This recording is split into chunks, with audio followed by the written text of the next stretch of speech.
queremos te louvar e te agradecer por esses momentos de louvor, de adoração, de glorificação ao nome do Senhor. Pai, receba o nosso louvor, receba a nossa adoração, Pai, que chega como tributo até o teu trono de graça, e que o Senhor esteja, Pai, aceitando o nosso culto nesta noite. Em vão estaríamos aqui se não for por isso. Se o nosso culto fosse apenas algo da nossa carne, dos nossos desejos pessoais, mas nós queremos que o Teu Espírito seja aquele que leve até o trono, Pai, o nosso louvor, a nossa adoração, e cremos que nesta noite isso aconteceu.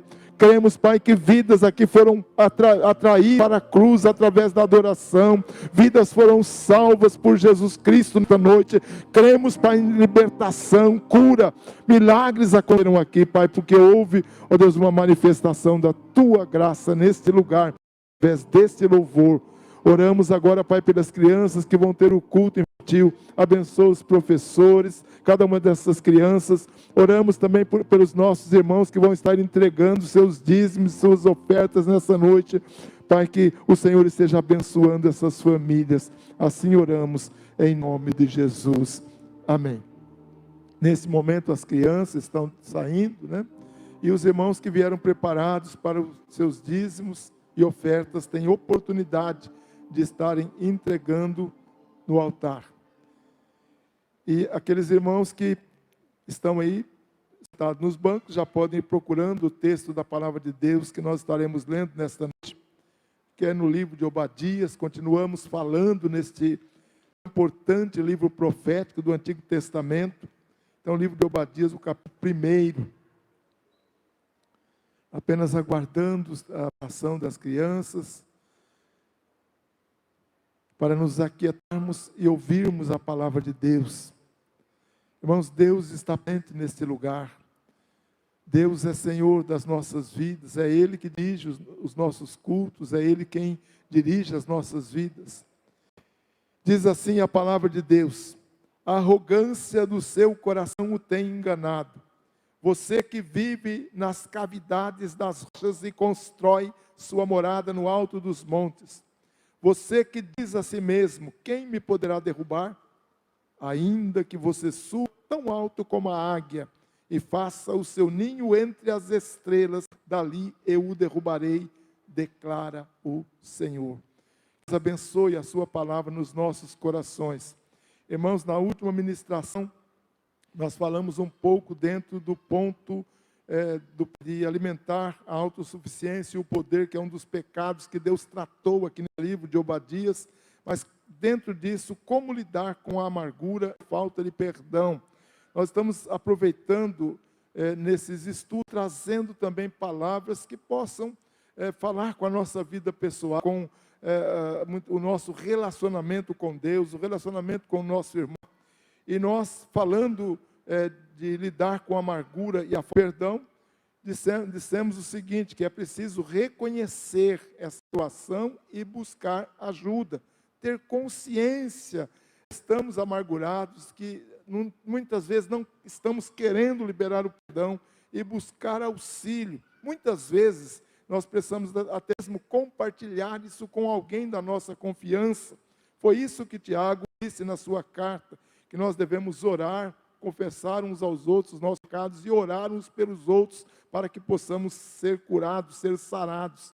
E ele termina, Tiago, falando que a oração de um justo é poderosa e eficaz, ou ela pode muito em seus efeitos, conforme uma tradução um pouco mais antiga. Também nós falamos que é preciso estar disposto a perdoar. O perdão é o ponto-chave para acabar com o ciclo da amargura no nosso coração. É necessário liberar o perdão para quem nos ofendeu, além de buscar o perdão de Deus por havermos guardado ressentimentos. Então, aqui é uma dupla coisa que nós precisamos fazer: liberar o perdão e buscar o perdão de Deus, porque, na verdade, quando nós guardamos mágoas ou ressentimentos, nós pecamos contra Deus também. E Jesus disse, orientando os seus discípulos, o seguinte: se você estiver apresentando a sua oferta diante do altar, e ali você lembrar que seu irmão tem alguma coisa contra você, deixe ali a sua oferta diante do altar e vá primeiro reconciliar-se com o teu irmão, depois vem e apresente a oferta. Então nós observamos aqui que não é a pessoa que pecou contra nós que tem que nos procurar, mas somos nós que estamos ofendidos, que temos que procurar a pessoa que supostamente nos ofendeu, porque às vezes nós achamos que aquela pessoa nos ofendeu porque quis ofender, e às vezes não é isso. Às vezes nós não estamos bem, ouvimos alguma coisa que não gostamos, e entendemos de forma errada, ficamos amargurados, nos trancamos na nossa amargura, e muitas vezes aquela pessoa nem está sabendo que nós estamos assim. Por isso, nos orienta dessa forma. E, em último lugar, na semana passada, nós falamos que é necessário colocar também a situação diante de Deus. É preciso buscar Deus em oração e depender da sua graça para que essas feridas emocionais sejam curadas. Quando desçamos a nossa alma no Senhor, Ele ouve a nossa súplica e apressa em nos socorrer. Eu li um versículo de Salmo 7, 4 a 5, muito conhecido dos irmãos, que fala: deleite no Senhor, e Ele atenderá os desejos do seu coração. Entrega o teu caminho ao Senhor, confie nele e Ele agirá. Ou numa outra versão, Ele tudo fará. Ou seja, precisamos também colocar isso diante do Senhor. E quando colocamos o nosso sentimento diante do Senhor, certamente, com corações humilhados, quebrantados, Deus vai ouvir a nossa voz e Deus vai sarar aquela ferida no nosso coração. Foi aqui que nós paramos. E hoje eu quero mostrar algumas promessas de cura. Muitas vezes nós ficamos na teoria, mas quando nós olhamos para a palavra de Deus, há promessas de que Deus vai curar. E Deus cura não só as nossas enfermidades físicas, mas principalmente as nossas emoções. Muitas vezes estamos doentes por dentro e precisa de um agir de Deus para que sejamos. E há alguns textos na palavra de Deus, eu separei pelo menos 3 textos aqui para fechar essa questão da amargura e da falta de perdão. Em primeiro lugar, Salmo 37, versículo 18, diz assim: o Senhor está perto dos que têm o coração quebrantado e salva os de espírito abatido. Ou seja, o Senhor está pronto para salvar aqueles que se quebrantam diante dEle. Nesse texto há uma frase interessante: o Senhor está perto. Tem a ver o quê? Com proximidade, com intimidade. Estar perto de Deus traz proteção, traz cura para as nossas emoções doentias, que precisam de um agir especial do Senhor, do seu Espírito, para que sejamos devidamente dados. Ele promove cura e salvação aos doentes espirituais. Aqui nós temos um texto de Jeremias, capítulo 17, versículo 14, que fala assim: cura-me, Senhor, e eu serei curado. É uma oração que Jeremias está fazendo. Salva-me e eu te salvo, pois tu és aquele a quem eu louvo. Ou seja, a cura emana de uma ação de Deus, de uma ação especial de Deus em favor daquela pessoa que está enferma emocionalmente. E ao sermos curados emocionalmente, a primeira coisa que nós fazemos, nós vamos nos dispor a expressar o nosso louvor e a nossa gratidão diante dele. É isso que temos nesse texto de Jeremias, fala: pois tu és aquele a quem eu louvo. Ou seja, o curado, ele vai louvar a Deus, sua cura, pela ação de Deus na sua vida. Ele também, na sua palavra de cura, nos livra de laços mortais. Salmo 107, versículo 20, fala assim: Ele enviou a sua palavra e os curou, e os livrou da morte.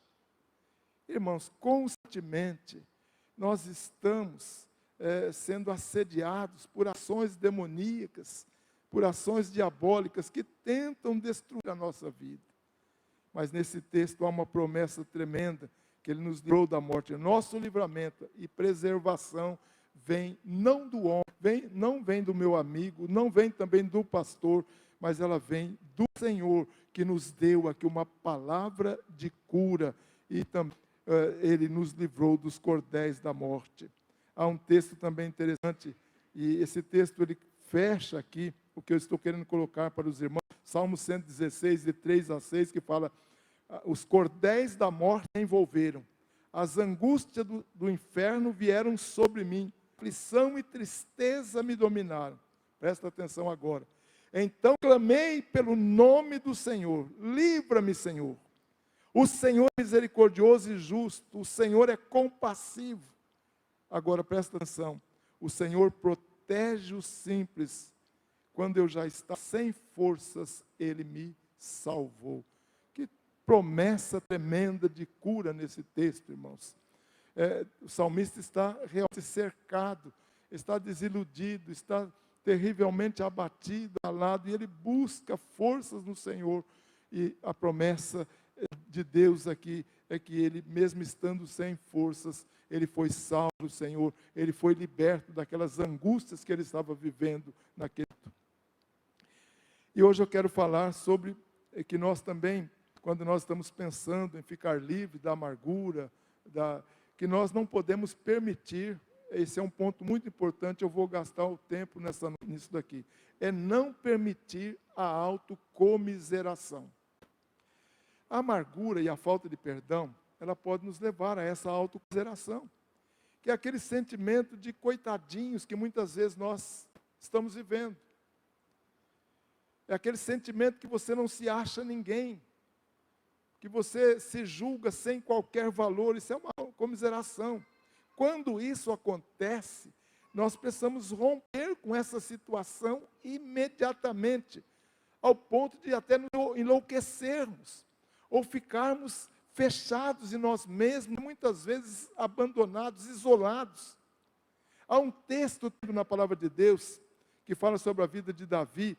Davi, segundo Samuel, capítulo 12, 20, veja que texto interessante. Diz assim: então Davi levantou-se do chão, lavou-se, perfumou-se, trocou de roupa, depois entrou no santuário do Senhor e o adorou. E voltando ao palácio, pediu que lhe preparasse uma refeição e comeu. Você lê isso daqui sem ver o contexto dessa passagem bíblica, você pode até achar que Davi estava numa hora errada, algo errado. Mas no contexto desse versículo, nós devemos perceber que Davi estava sofrendo com a doença de seu filho, que era fruto do seu pecado com Batseba. Mesmo ele tendo se humilhado diante do Senhor, nós vamos perceber que a criança morreu, cumprindo literalmente a profecia de Natã. Versículo 14 desse mesmo capítulo diz assim: uma vez que você insultou, foi isso que Natã disse a Davi quando ele foi flagrado no seu pecado, uma vez que você insultou o Senhor, o menino morrerá. E Davi então, diante dessa situação, e na hora que a criança adoece, ele jejuou, ele orou, ele ficou prostrado em oração, ele tentou de uma certa forma a ira de Deus e alcançar a misericórdia de Deus, que ele acreditava que mesmo com aquela palavra de Natã, a criança poderia ser salva da morte. E ele, por causa disso, ele entrou num sentimento de autocomiseração, entrou num sentimento de alguém que estava ali na presença de Deus, mas se julgando ninguém, se julgando nada, porque ele queria que Deus orasse na vida daquela criança. Algo interessante, no versículo 21, eu posso testar isso com o que tem no texto, no versículo 21 do capítulo 12, diz que os seus conselheiros lhe perguntaram: por que ages assim? Isso depois que ele passou pelo período da autocomiseração. Enquanto a criança estava viva, você jejuou, chorou, mas agora que a criança está morta, você levanta e come? Ele respondeu: enquanto a criança ainda estava viva, jejuei e orei. Eu pensava, quem sabe, talvez o Senhor tenha misericórdia de mim e deixe a criança viver. É impressionante, irmãos, essa história de Davi. Mas depois da morte da criança, ele mudou totalmente o seu comportamento. Às vezes nós precisamos tomar uma atitude como Davi tomou. ele estava prostrado, sem fazer barba, sem comer, sem dormir, mas de repente a criança morre e ele sai daquele período de prostração, daquele período de autocomiseração. E isso mostra que ele aceitou naquele momento de uma maneira incondicional a vontade de Deus, e ele reconheceu que nada poderia fazer mais, já que a criança estava morta. E é interessante, no versículo 23, quando ele é questionado por seus amigos, o porquê daquela situação ter mudado tanto de um momento para o outro na vida dele, ele fala assim: mas agora que ela morreu, por que deveria eu jejuar? Poderia eu trazê-la de volta à vida? Eu irei até ela, mas ela não voltará para mim. Isso é um texto bom para velório, né? Nós podemos ir até onde o morto foi, mas o morto vai voltar mais. Não adianta pensar que numa sessão de espiritismo, etc., aquele que morreu vai voltar, que não volta, porque Deus disse que volta na sua palavra. E esse texto é uma prova disso. Eu irei a ela. Quando eu morrer, eu vou me encontrar com ela, mas ela não virá a mim. Mas a reação de Davi, irmãos, ela demonstra um amadurecimento espiritual tremendo e uma compreensão. Apesar da dor da perda, apesar do sofrimento, a vida continua e a fé em Deus devem ser mantidas. Há poucos dias eu conversava com uma senhora, ela perdeu a filha, bem jovem, e já há alguns anos, e ela dizia o seguinte para mim: pastor, eu não consigo aceitar, eu não consigo conviver com a falta da minha filha. Isso já faz 15 anos que essa moça morreu. Está apegada a uma dor de 15 anos. Nós não podemos viver assim, irmãos. Perdemos, está com Deus, Deus cuida. Eu sei que não é fácil perder um filho, eu sei que não é fácil perder uma pessoa que a gente ama, mas o que eu não posso é viver aquela amargura, viver aquela autocomiseração, viver aquele sentimento para o resto da vida. A vida continua. Davi fala num salmo seguinte: ainda que um exército se acampe contra mim, o meu coração não temerá. Esse exército pode ser coisas, pode ser lutas internas, pode ser situações que nós estamos vendo. Meu coração não temerá, ainda que declare guerra contra mim, mesmo assim eu estarei confiante. Ou seja, quando ficamos subjugados à autocomiseração, isso pode atrapalhar esse relacionamento com Deus. E algo que acontece, muitos que vivem assim, é que ficam jogando para frente os problemas. Não consegue absorver mais nada. Então, às vezes, você pode chegar na casa de uma irmã que está sofrendo de um sentimento assim, você vai ver que a casa às vezes está suja, porque ela não tem prazer de limpar a casa, não tem prazer de lavar a roupa. Aquele homem vai para o trabalho forçado, mas não tem prazer mais de trabalhar. Começa a jogar para frente as coisas. Amanhã eu faço, amanhã se eu tiver melhor eu faço. Nós precisamos depender de Deus, entregar ao Senhor, e Ele vai nos libertar desse sentimento tão ruim que é a autocomiseração, que é esse sentimento de perda, esse sentimento de frustração. 2 versículos para terminar vão nos ajudar nesse processo de cura. Filipenses 4,13 fala assim: tudo posso naquele que me fortalece. Irmãos, nós temos um lembrete aqui de que jamais estaremos sozinhos nas nossas dificuldades. Deus está conosco. Nós temos acesso ilimitado ao poder de Deus para nos auxiliar na superação dos nossos desafios, na superação das nossas dificuldades. Com a nossa ajuda e a nossa força vem do Senhor, é possível superar qualquer situação, por mais terrível que ela pareça. Tudo posso naquele que me fortalece. Não é em mim. Muitas vezes eu leio esse versículo, ou em Cristo somos mais do que vencedores, que é um versículo semelhante, a gente lê e acha que nós somos mais vencedores, que nós podemos tudo. Não. nós podemos em Deus, nós podemos em Jesus. Se Jesus está em mim e eu estou nele, então eu posso, eu vou vencer essa batalha, eu vou vencer essa luta. Em um outro versículo, semelhante a este, primeira carta de Pedro 5,7, lançando sobre ele a vossa ansiedade, porque ele tem cuidado de vós. Nós somos encorajados aqui pelo apóstolo Pedro a entregar a Deus todas as nossas ansiedades, as nossas preocupações, ao invés de ficarmos amarrados em sentimentos de autocomiseração, de isolamento, nós devemos buscar o Senhor. A palavra ansiedade, que vem nesse texto, é uma tradução da palavra grega merínima, que significa preocupação, inquietação, preocupação excessiva. Interessante a palavra pré-ocupação. Ocupação antes, ocupação sem necessidade. Inquietação e preocupação excessiva com coisas deste mundo, coisas que não mereciam a nossa preocupação. Consultei essa palavra também no latim, é bem interessante, a palavra no latim é a palavra anxietas, que é solícito, angustiado, perturbado.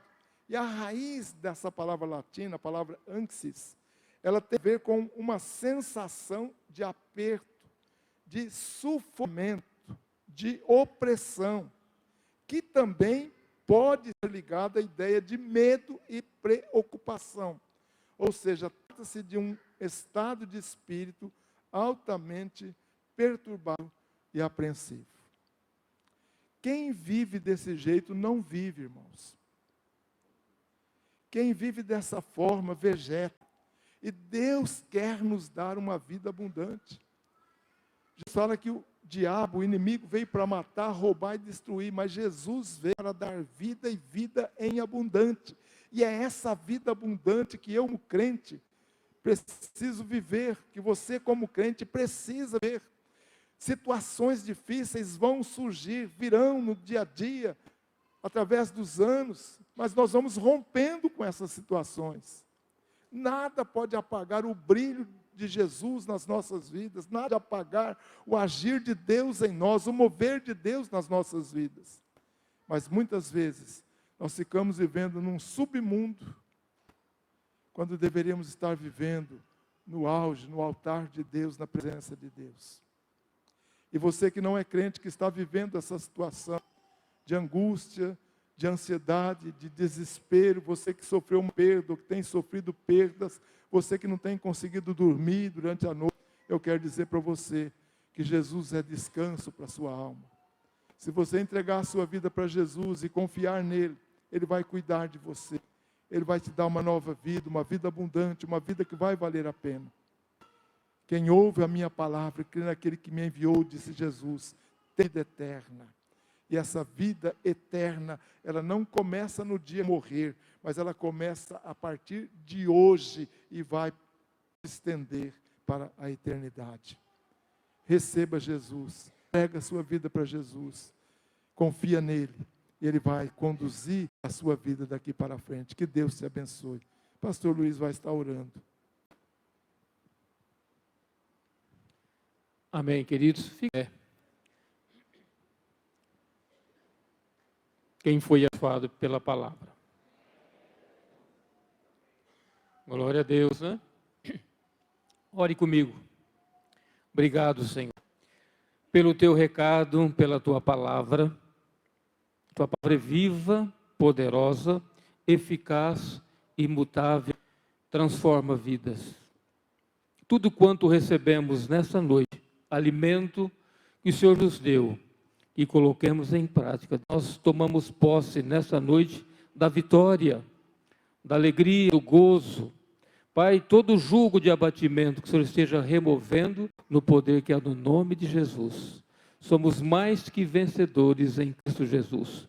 A Bíblia diz, olhando para os montes, de onde virá o nosso socorro? O nosso socorro vem do Senhor que fez os céus e a terra. A Ele toda a glória, toda a honra, todo o louvor e toda a adoração. E a nossa esperança está no Senhor, a nossa alegria está no Senhor. Louvado para sempre seja o teu nome.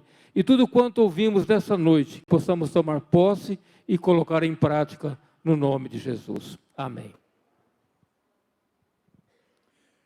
O Senhor te abençoe tarde. O Senhor faça resplandecer o rosto sobre ti e tenha misericórdia de ti. O Senhor sobre ti levante o rosto e te dê a paz. Amém.